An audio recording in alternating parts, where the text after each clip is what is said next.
Okay, people are starting to log in. We'll see how many we have. You want me to stay muted, Dave? It's up to you. That's up to you. I'm just gonna mute just in case I'm trying to shut as many phones and.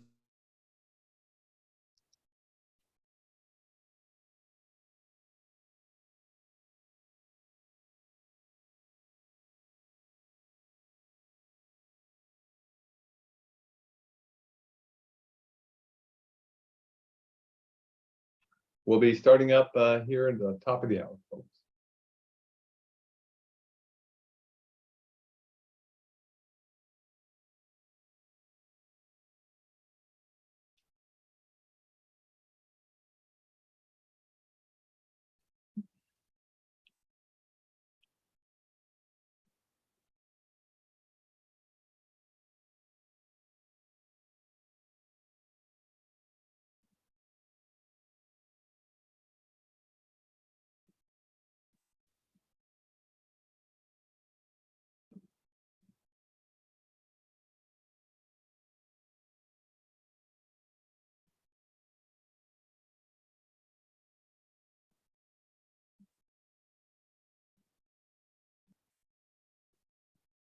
We'll be starting up in about 2 minutes. Just so you know. And if you haven't figured it out by looking on the screen, we will be taking polls via the Poll Everywhere app. So you can do it online at pollev.com/DavidOrP.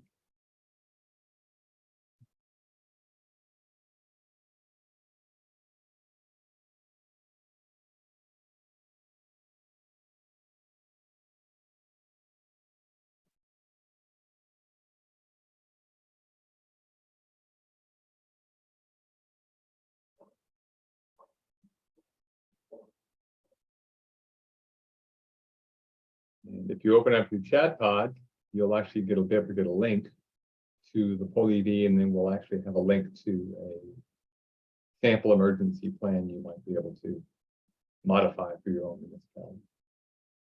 Those will actually be popped in at least once or twice during the session.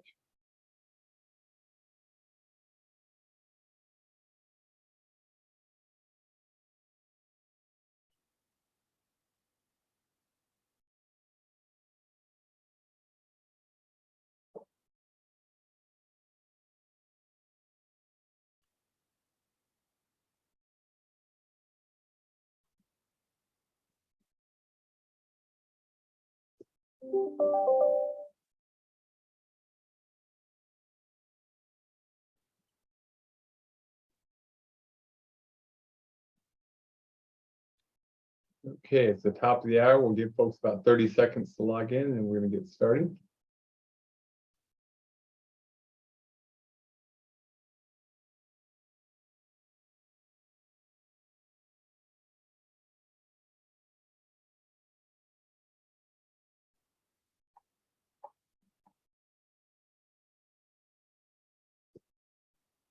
So good morning and welcome.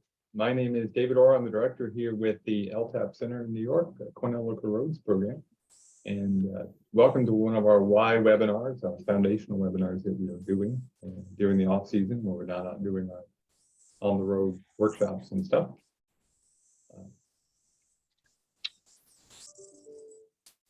As soon as my mouse wakes up and moves us to the next slide, we'll keep going.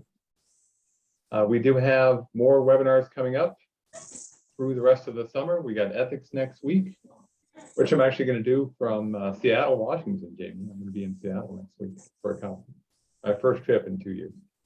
Intersections, communication tools, gravel and base materials, managing the fleet, and then ending with snow and ice before the county superintendents meet at the end of the year or the summer, and then we'll be doing our fall workshops after that.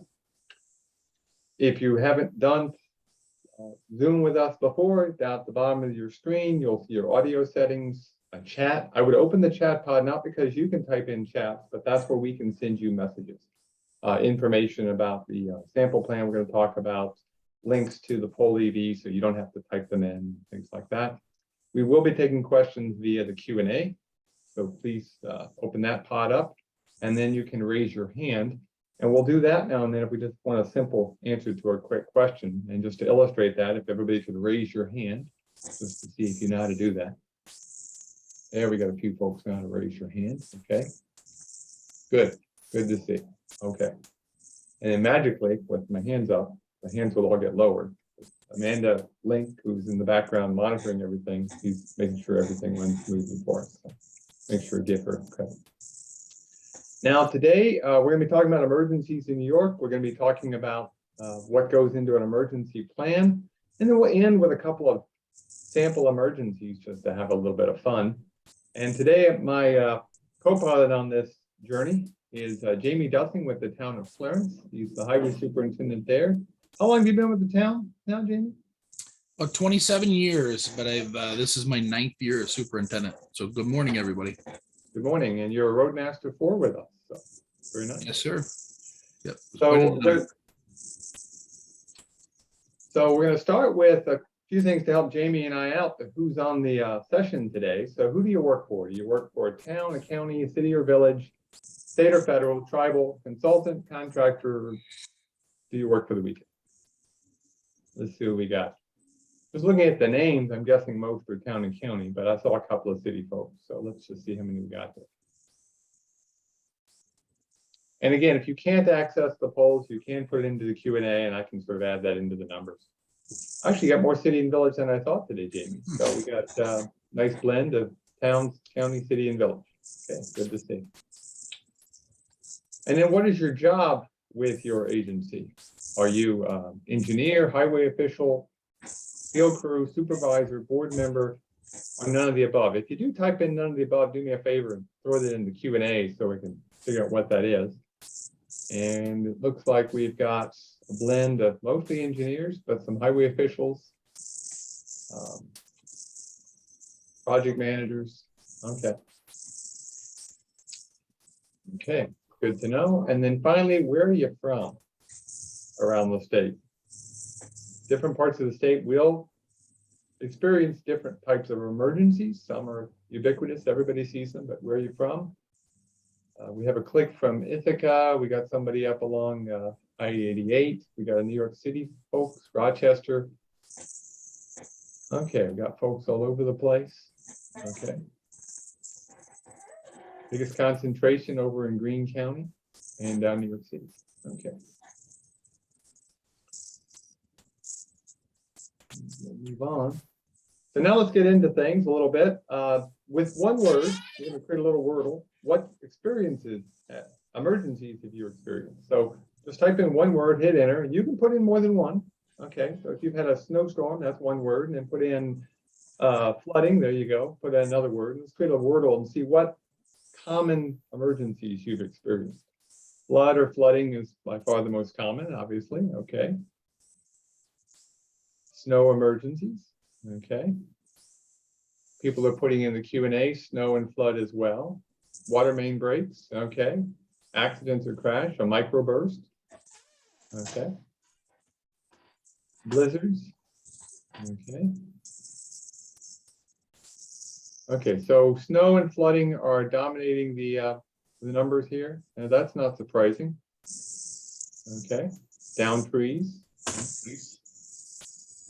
Okay, COVID. Yeah, somebody put in COVID. I figured somebody put none, but you put in COVID. If you say none, you've been working for more than 2 years. You've experienced one of the stranger emergencies we've dealt with in COVID. So, okay, so good. Nice to see a good variety of things.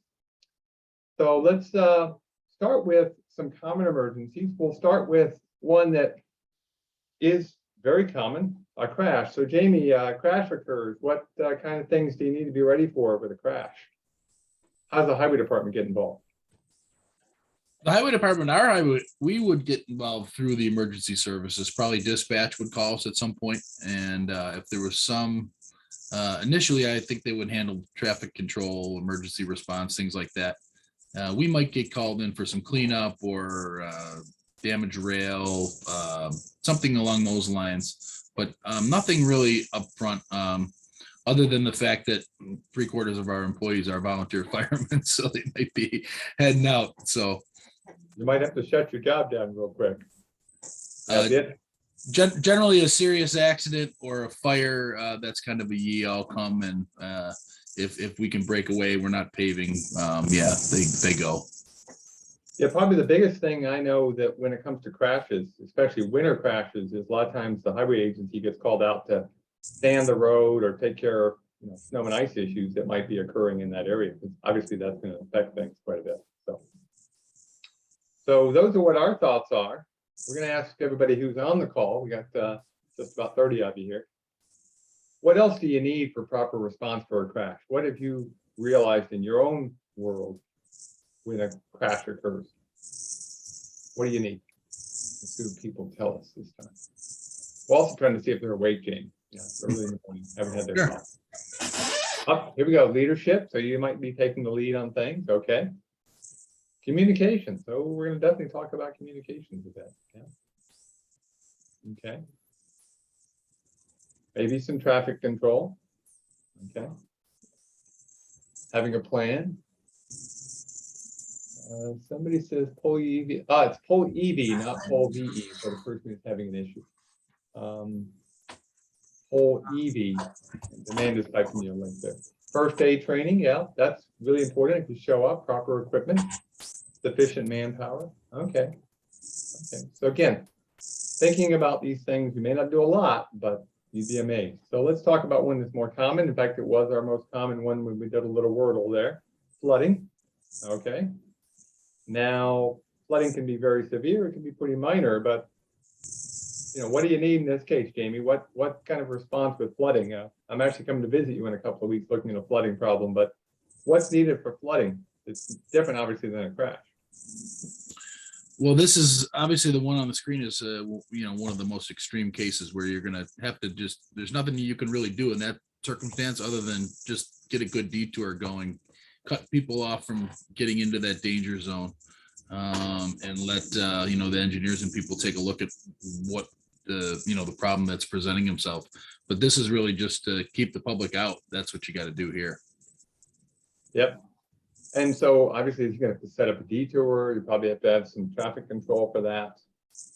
Okay. So adding on to the list of what's needed for proper response, somebody already put in road closures, notification to the public. What else do you need for proper response for a big flooding event? Let's see if people can add a few more things here.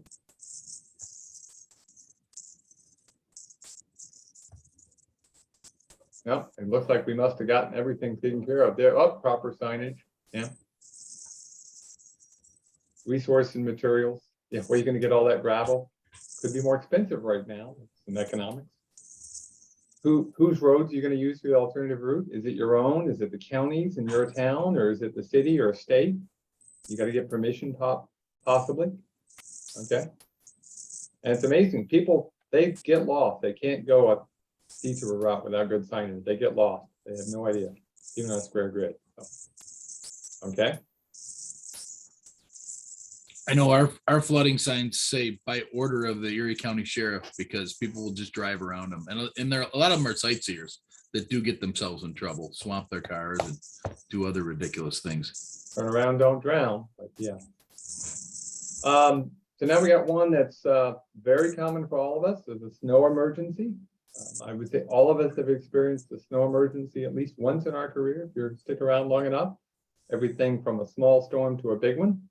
This particular one is a massive one. It was actually lake effect snow that occurred in the same location for about 2 weeks, just kept snowing and snowing and snowing. So it was ongoing. But what are you going to be ready for in the case of a snow emergency, James?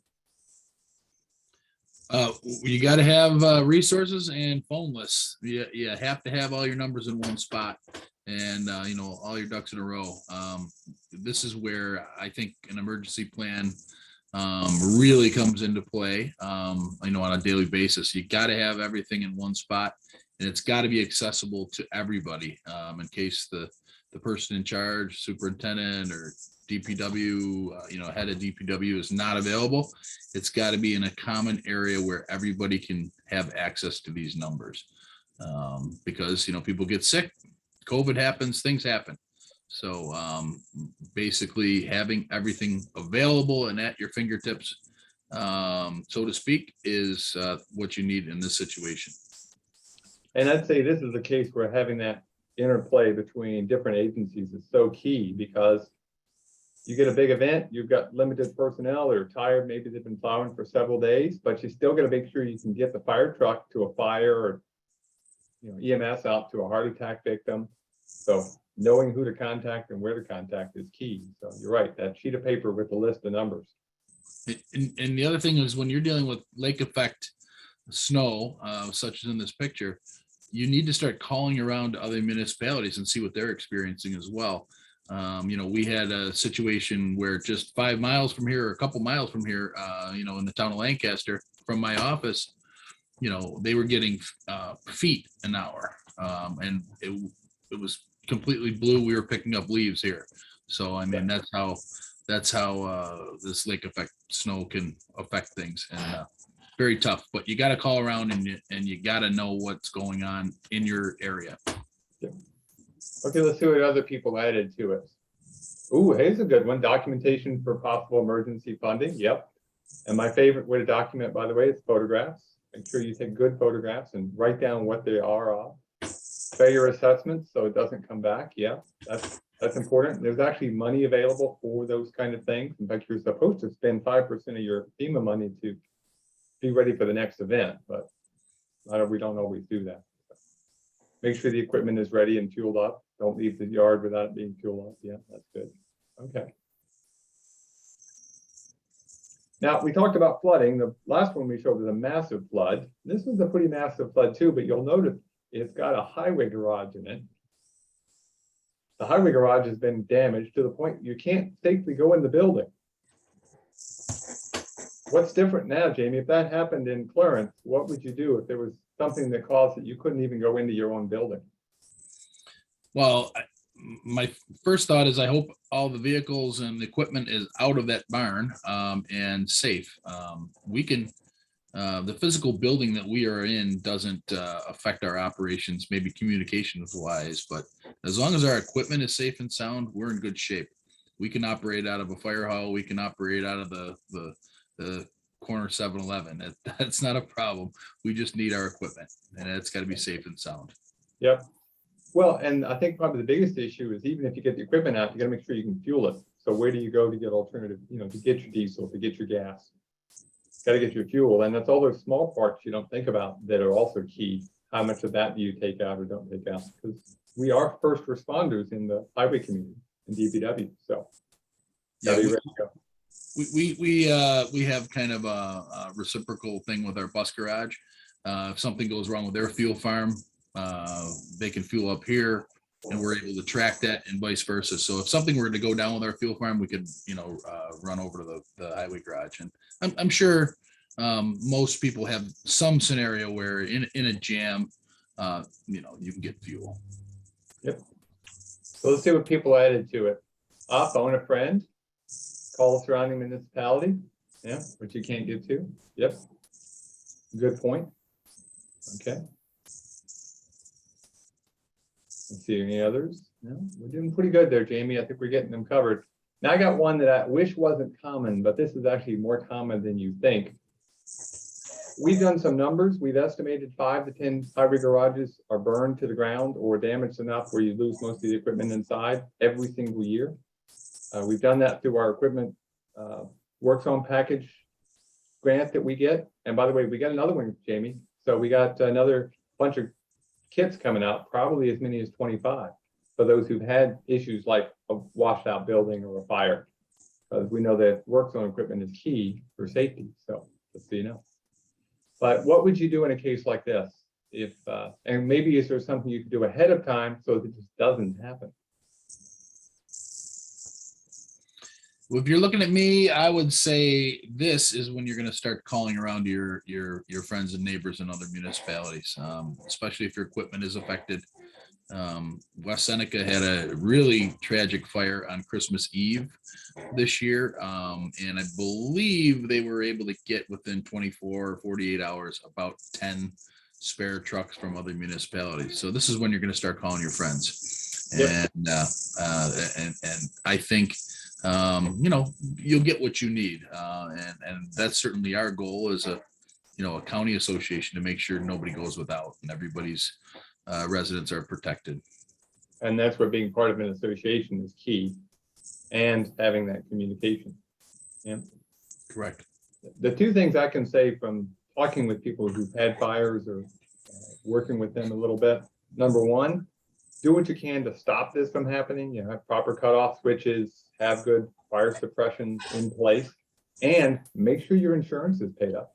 I know of at least one town that the board member who was supposed to buy the insurance didn't, and they had zero cover. So, yeah.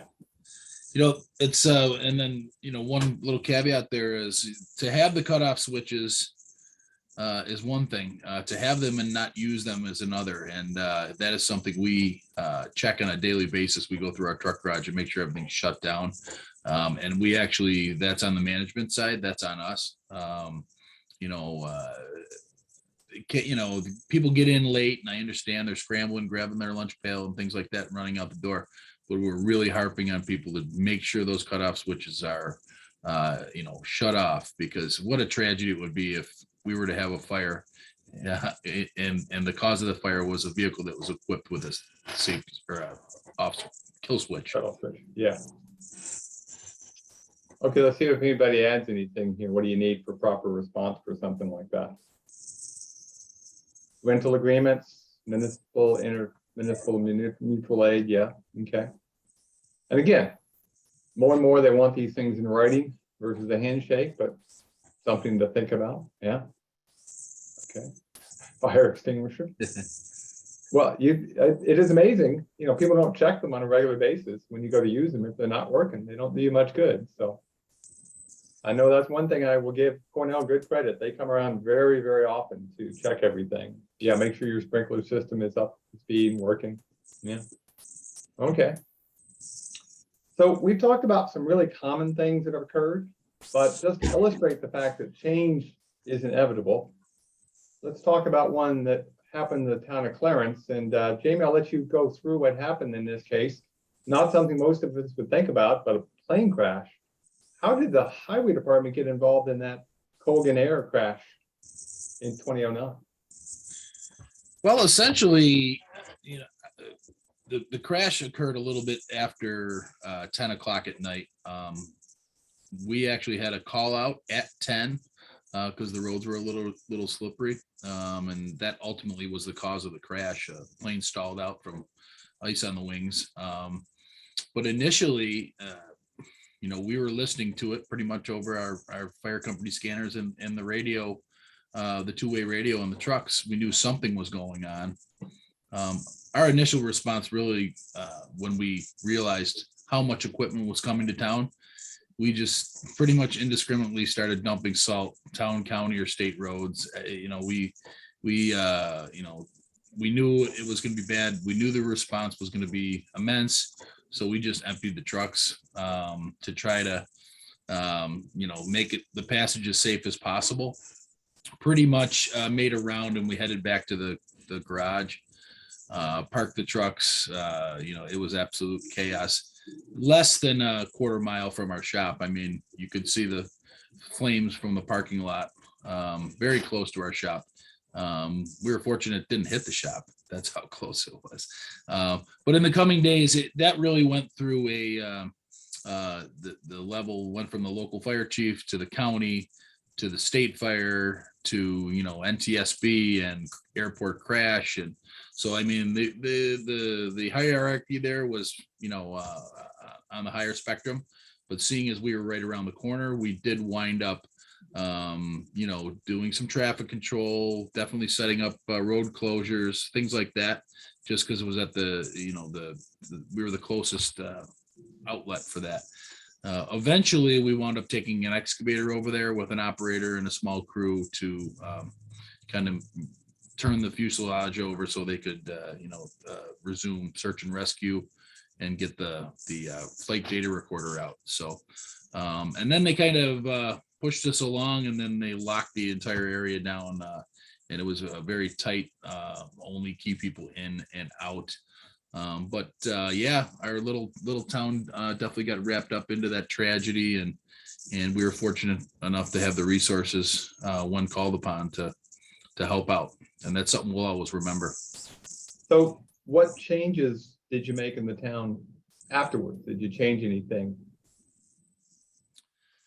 I can't think of something that we specifically that we changed, but I think it as far as the pre-planning for different events through the fire service, the different fire companies in town and us, we started to realize that the possibility of being in the flight path for this happening again someday is there, and we have to prepare for everything, not just our typical flooding, snow, accidents, things of that nature, power outages.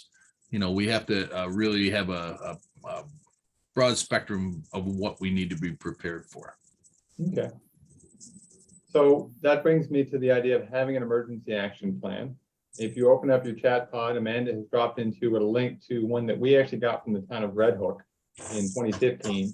It's available both in PDF, and you can download the text as well if you go to the website.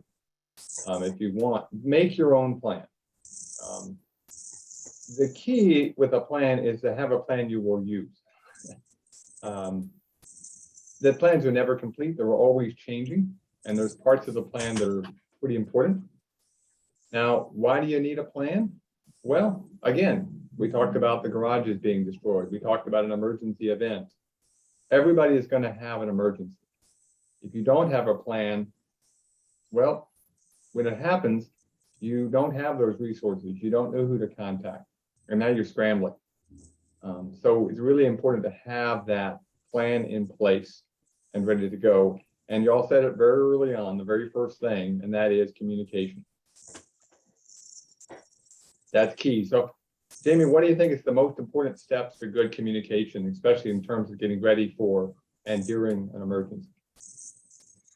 Well, obviously, contact information is the biggest. You have to know who to call and how to call them, how to get a hold of them.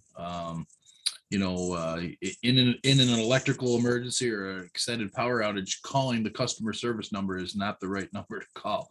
You have to have your inside numbers. Everybody's got an inside guy, right? So not a cousin in the business, but you have to have the inside numbers. You can't, some of these agencies have a municipal specialist that's assigned to your municipality. You need to have that number. You need to have that number in your phone and at your fingertips, and you need to have that number written down.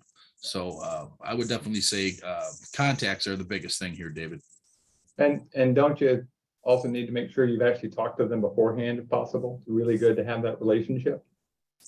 Yeah, I think, it's all about relationships, really, and knowing these people and having conversations and interaction before there is a problem.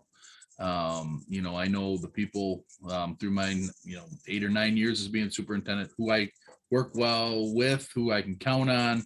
And I know who will pick up their phone, 11 o'clock at night. So, having that, those relationships in place prior to an emergency is incredible.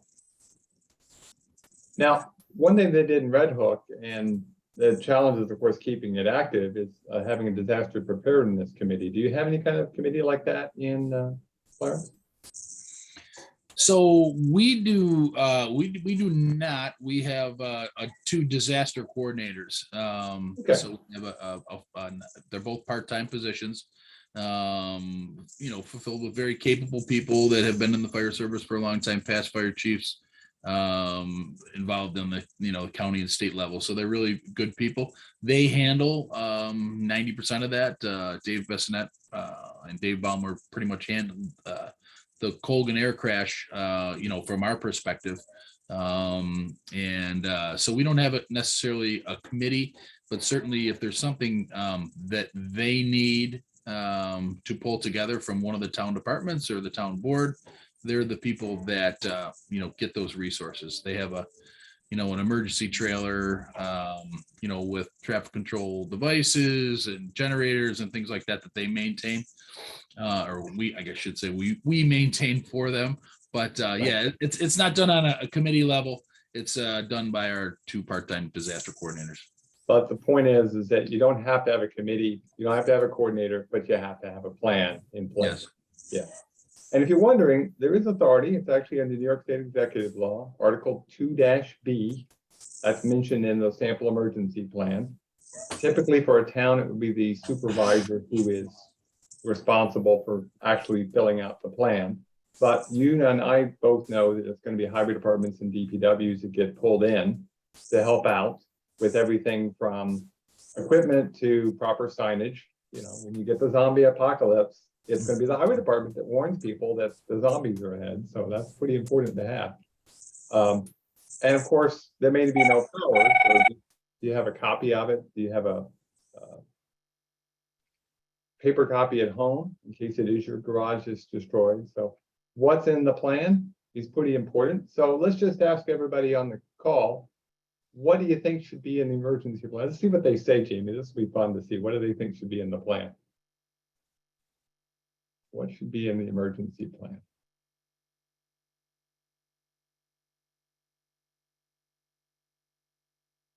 Uh-oh. Oh, who does what? Yeah. Okay.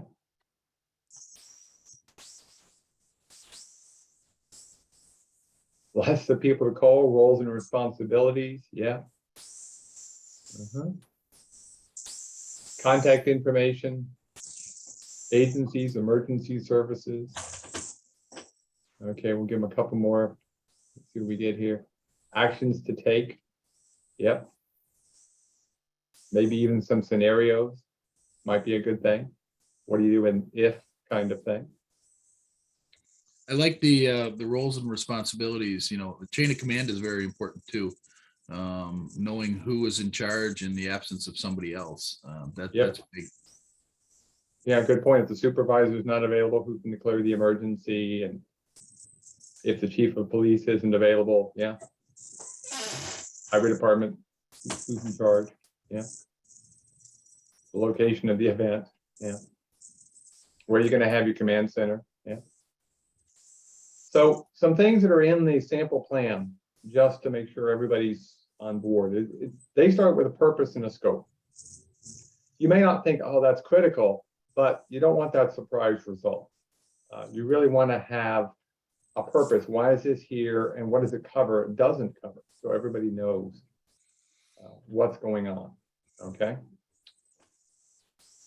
Jamie mentioned the idea of the sequence of action, a listing of what might happen. So you got to, who's going to assemble, where are you going to assemble, where's your emergency operations center, how do you mobilize everything? Again, some scenarios for different kind of emergencies could be important.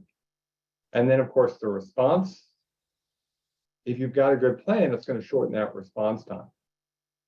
Now, Jamie, you were really close to the Colgan Air crash. How long between the crash when they asked you to bring the loader over or the excavator over?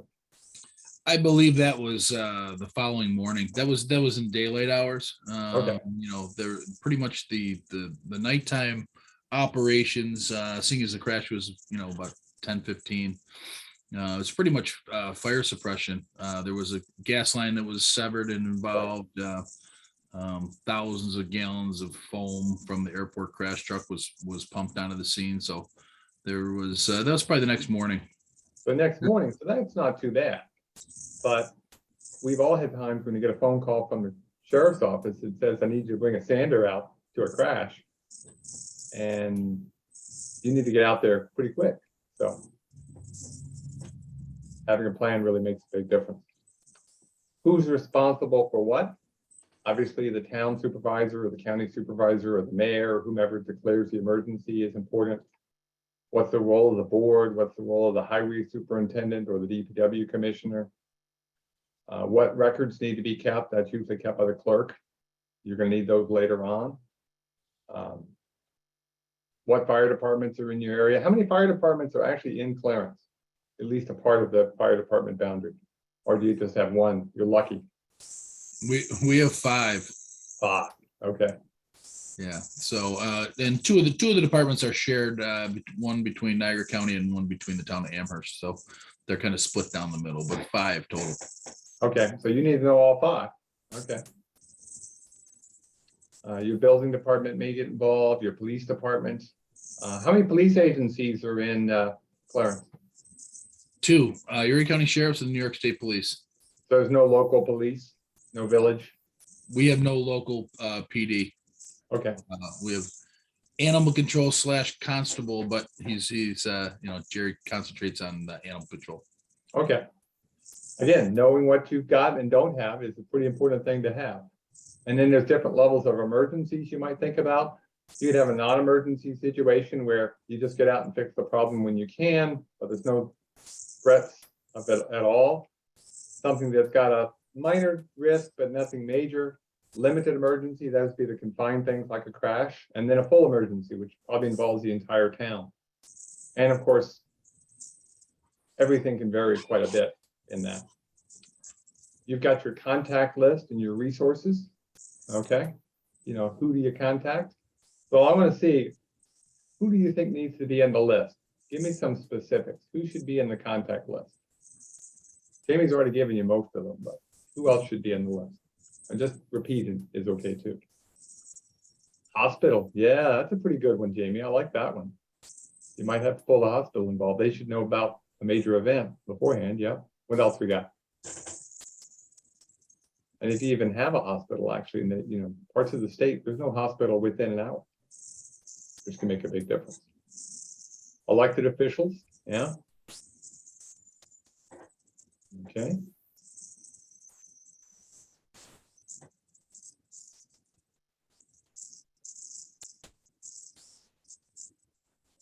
Who else people have? Here we go. The media, social media. Got to post something possibly, yeah. Some people use social media for posting things. There's things like 411, and here in Ithaca we have something called Swift 911. And how does it get to everybody? How do you inform everybody of something that's happening? And then at the same time, if you inform somebody there's an emergency, Jamie mentioned the idea, people like to go look at the emergency. That's always fun. Okay. Utilities, you mentioned a gas line. Yeah, that's pretty important to know the utilities that you got to deal with, either cutting them off or finding an alternative or restringing the wires. Okay. Surprised they haven't listed the fire department yet there, Jamie. And the other highway departments too. Okay. So you came up with a quick list of those who were typing away. Let's just look at what the town has. This town of Shangri-La. This is really a summarized list. Again, the things you can think about. It's longer than you think. Okay. So for instance, obviously the fire departments, your contacts within the town, within the county, village, city, water and sewer. If there's water and sewer in the area, that might get affected. Police agencies, people with the state. Do you know your state resident engineer? Do you know where the emergency management services, Homeland Security is in your area? You ever talk with them, Jamie? Homeland Security, New York State? I don't know if I specifically have. I believe our disaster people probably have. So I have not, but all the others you mentioned, yeah, I pretty much speak to on a regular basis. Yep. There's the private utilities, there's the news media, disaster shelters. Where are you going to send people if there's an actual disaster in your community? If you had a major event and people had to shelter, where would they go? Where would you go in town of Clarence? I believe our senior center gets reverted into an emergency shelter. We've also used our high school gymnasium, and that's some of the items that they have on the disaster trailer are portable cots and things like that. So, but they're very reluctant to do it. It's only a last resort. And the case that we used the high school gymnasium the last time, I believe it was October, big power outage for days, and some residents were 4, 5, 6, 7 days without power. Again, who makes that call? Who decides that? These are all important things. So school district, and obviously the school district's important from a snow event, just in terms of dealing with snow and ice. Do they open school that day or not? Yeah, and the one thing that you've seen is it's one thing to open up a shelter, but that has to be, you have to have people there to manage it and people there to feed and clean and do all the things. You can't just shove everybody in a Superdome and hope they get along, right? So Water, food, shelter, got to have those three ready to go. Yeah. Which means you need to know where the building and hardware supply is. You might need to use a church for emergency shelter. A local contractor, you've already mentioned that. Your food stores, your plumbers, your electricians, your other tradespeople. Where are you going to get people? One that was on the list, which I left it on there because I thought it was a pretty good reminder that you never know what's good to have on the list, is veterinarians. I can think of 2 scenarios where having veterinarian access is absolutely key. One that's most people are probably thinking in their head is, oh, well, people have their pets. What do you do about their pets? But Jamie, you got any farming in Clarence? we do. We have a little left. Yes. Anybody doing any cows or goats or any, ranching, as it were? Yeah. Oh yeah. There's a lot of, not a lot, but there's still some farmers holding out. So Yeah. we can So, access if we need it. so if you get a flooding event or you get a really, really bad weather event, you might need to make sure you know where the veterinarians are to help those larger animals too, not just small animals. So yeah, it's amazing. I've seen those scenarios on the north, primarily the north end of our town floods, and I think that the fellow farmers and community members really pitch in. So I've seen where they've gone in and cleaned out somebody's barn and moved the animals to higher ground. So it's actually something you really can't plan for, but people really come together. They do. But again, it's always good to think about having these lists and being ready for it. But of course, the other thing you gotta be ready for is change. You never know. You're using a senior center right now, but let's say that all of a sudden the senior center was under renovation.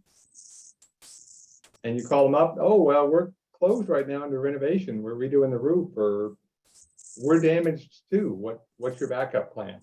There's always going to be change that's going to be occurring. And that means you're always going to be continuing updating your plan or your list or whatever you've got. That's always going to be happening. How many towns in the county? Erie County? Yeah, Erie County. How many towns? 25. 25. How many new highway officials this year? Just highway. I would say 3 to 5 through the course of the year, probably. Yeah. 3 to 5, and then that doesn't count the city and the village and all those other people we listed. So I imagine your 2 Daves are pretty busy just keeping the numbers up to date and the names. Yes. Yeah. I am fortunate enough to be the secretary for the association, so I get to keep all the names and emails. And yeah, when I send a general email out, you wouldn't believe the ones that get bounced back. So I know that there's some work to be done there. We have that issue too. But the first time you talk to somebody, you don't want to be talking to them during the emergency and saying, I need to borrow a loader. That's not when you want to talk to them the first time. It happens, but it's not our first choice. So yeah. So what we're going to do now is we're going to have a little fun. We got about 20 minutes to go. And we might get a little early. We might, we'll go over. We'll make sure we end it on time. What I want to do is I want to end with a couple of scenarios. And to start, we're going to do a little poll. Which disaster on this list is not likely to occur in New York State? Which one? Let's see. I think this is a pretty easy question, I hope, but we'll see. Let's have a little bit of humor. If in an emergency, it's not always a humorless time. Everybody's voting for, they're voting for volcanoes there, Jamie. That's pretty good. And there are probably some people who think earthquake, but we actually do get earthquakes, especially along the St. Lawrence River Valley. That's actually a fault line. Now, we haven't had this big of a quake ever in New York, except for the one that occurred in 1944, but 5.8 is a pretty serious quake. And there can be some damage, okay? So you'd be amazed how much damage can occur was even a pretty minor quake. And you can see the shaking was felt over the whole state because the nature of the way our rock is, it transmits all over the place. It's not like actually California, even though they have the major quakes, they don't spread as far as they do here in the eastern United States. So we got to deal with emergencies of all types to be ready for almost anything. So let's talk about two scenarios. The first one is an ice storm event. So here's the scenario. Forecast called for heavy snow and turning to rain. And so at 10 o'clock in the evening, snow began. Okay. At 2 a.m., it started to turn into sleet and then started to turn into ice. By 3 a.m., it was heavy ice, and it is a school day. So Jamie, if this scenario occurred in Clarence, take it away. What would you be ready to do? Well, I think that there's a big difference between dealing with an emergency when there's buses on the road and when there's not buses on the road. So 10 p.m., we're really monitoring things, maybe shooting a text to the school superintendent, kind of feeling them out, watching the news, collecting as much data as as possible. What are the temps going to be like tomorrow morning when the sun comes up? And really, we generally have that phone call with the superintendent. And lately, nobody wants to be that school superintendent that takes a chance with the kids. So they're much more likely to cancel school nowadays than they were when I was a kid. They just made you walk each way, right? Well, I'd like to say I had it that bad, but probably not. But I remember they wouldn't cancel school for everything. I do remember a couple times where the dads picked us up with a long piece of rope and dropped us off at each kid at their house.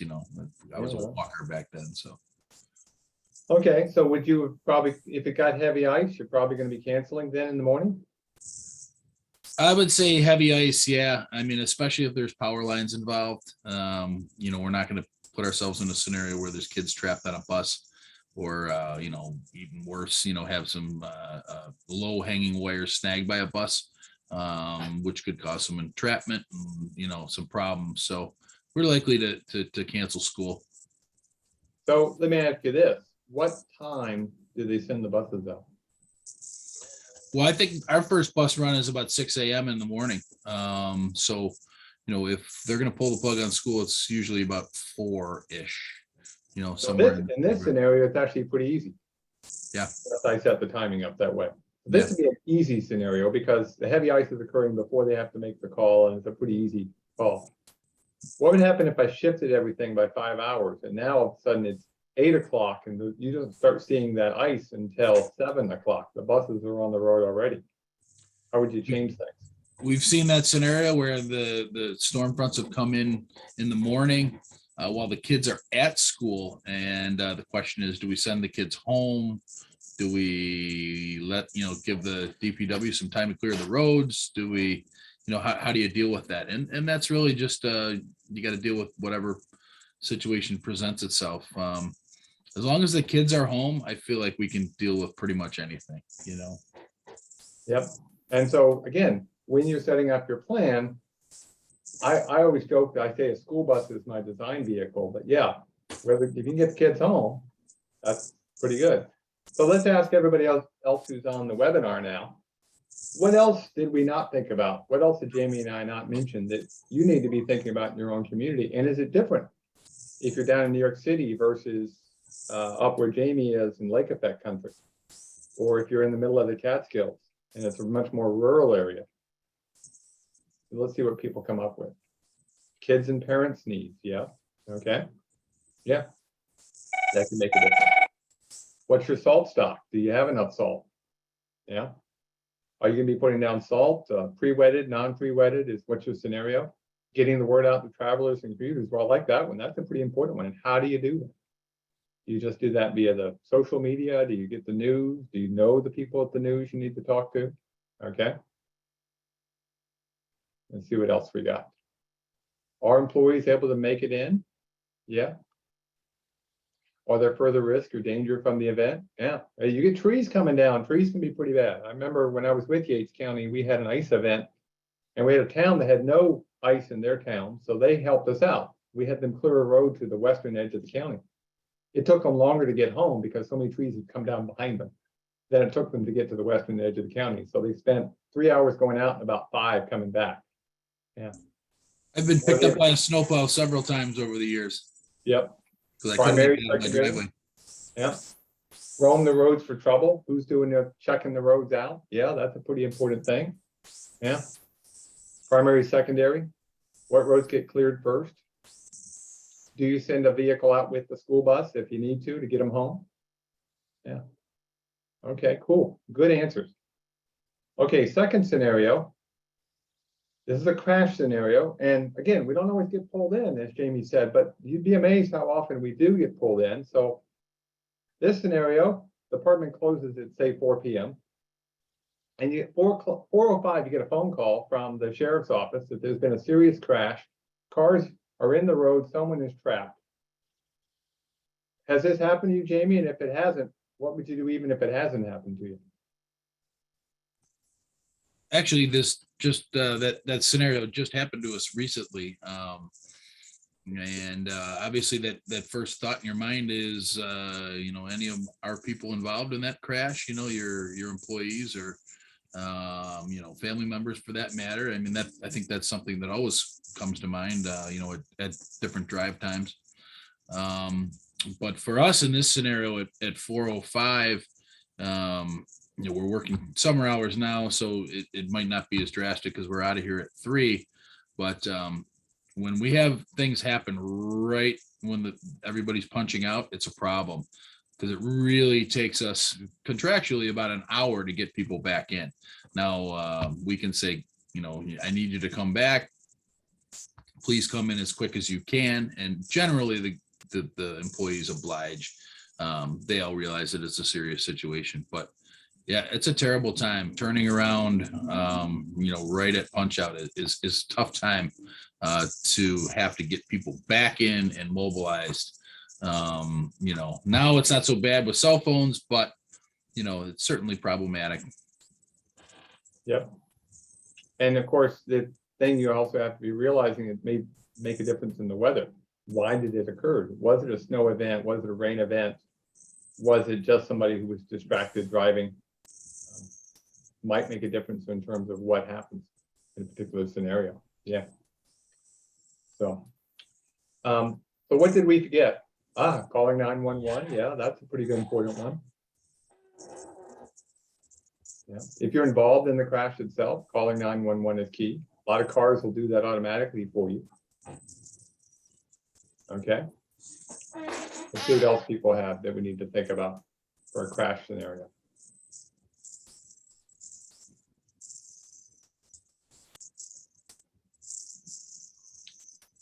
I'm waiting to see if somebody comes up with a couple of things I know have happened in crashes. Detouring traffic, yep. It might be the fire police who do that, but it might be the highway. Who's going to take care of the fluid spills, glass, sweeping? That's a scenario where a lot of highway departments get called in to come clean up the mess afterwards. Yep. Okay. So those are two of the things that I was hoping people would catch on to. There's one more, see if they've got it, otherwise we'll move on.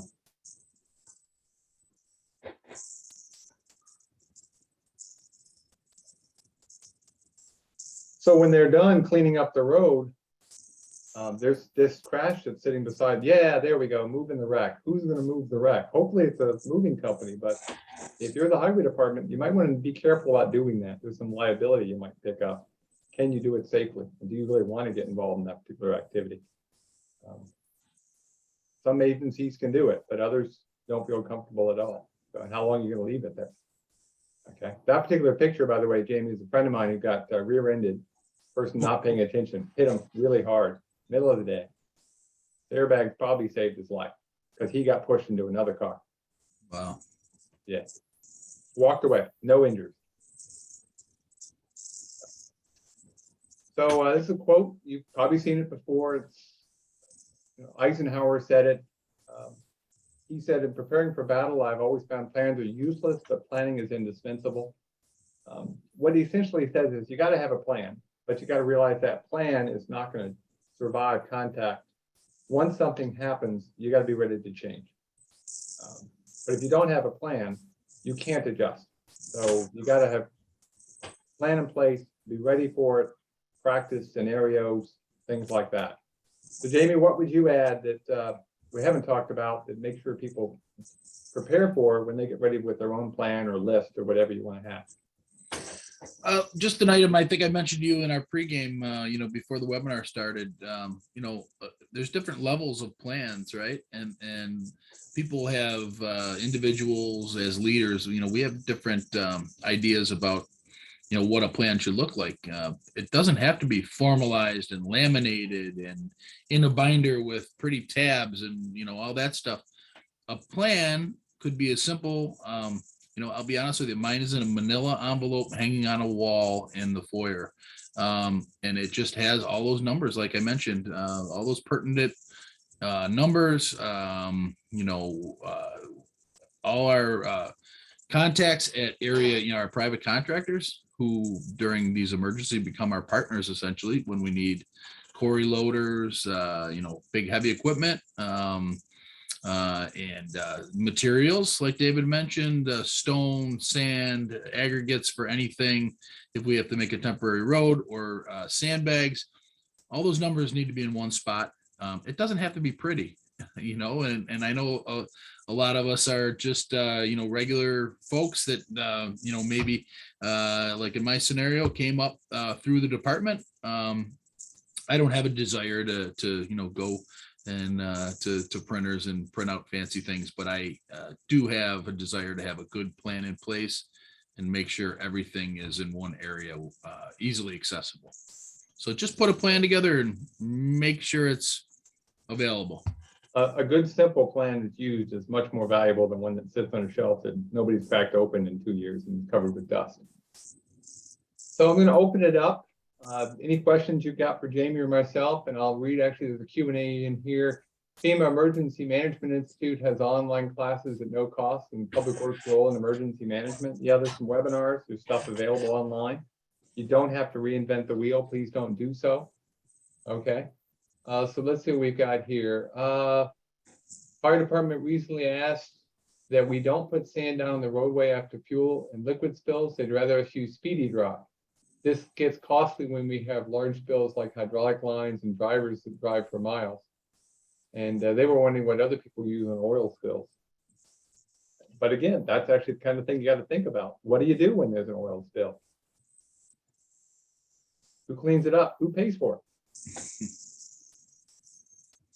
Well, I think in that scenario, depending on the level of what was spilled, your response in that as a public official or DPW person would be to activate any hazmat type organizations that might be available or at your disposal. They're going to have trailer loads and access to large amounts of speedy dry. The other thing they're good at is billing all that back to the insured. So we're good for a couple bags of speedy dry here and there, maybe some sand, but anything over that, we're going to activate an outside agency or a cleanup contractor. Again, ready for the different emergencies. You'd be amazed how much, just thinking those scenarios through. I can never remember what they're called. People have heard different names, tiger teams, red teams, all kinds of things, but they actually just go through scenarios and they think about different things to deal with. And it's actually not a bad exercise to do nowadays. So, any other questions from folks? I don't see anything. Okay, well, if there's not, I want to thank Jamie for all the help. This is great. Sure. That's what I was looking for. So thanks very much for helping out. No Hopefully problem. we don't get scenarios like the one behind me, which was Hurricane Agnes. Though we could use a little rain, but not too much. We do have the rest of our summer webinars coming up. Please go on our website and sign up, or we have engineering workshops this summer. We have our regular workshops coming up this fall. You can find them all online at our website. The easiest way to find it is just search for NYSLTAP or Cornell Local Roads Program. It'll come right up. Google fix everything, as they say. But don't rely on it during the emergency, though, because you may not have power. Last word, I'll give it to you, Jamie, before we say goodnight, or good afternoon, or Gus, good morning. No, I just hope everybody has a nice, safe summer, and I hope everybody gets some time off and some disaster-free time before we get back into the winter and the likelihood of bigger emergencies. So thanks, David, for having me on, and appreciate it. And obviously, we'll stay in touch.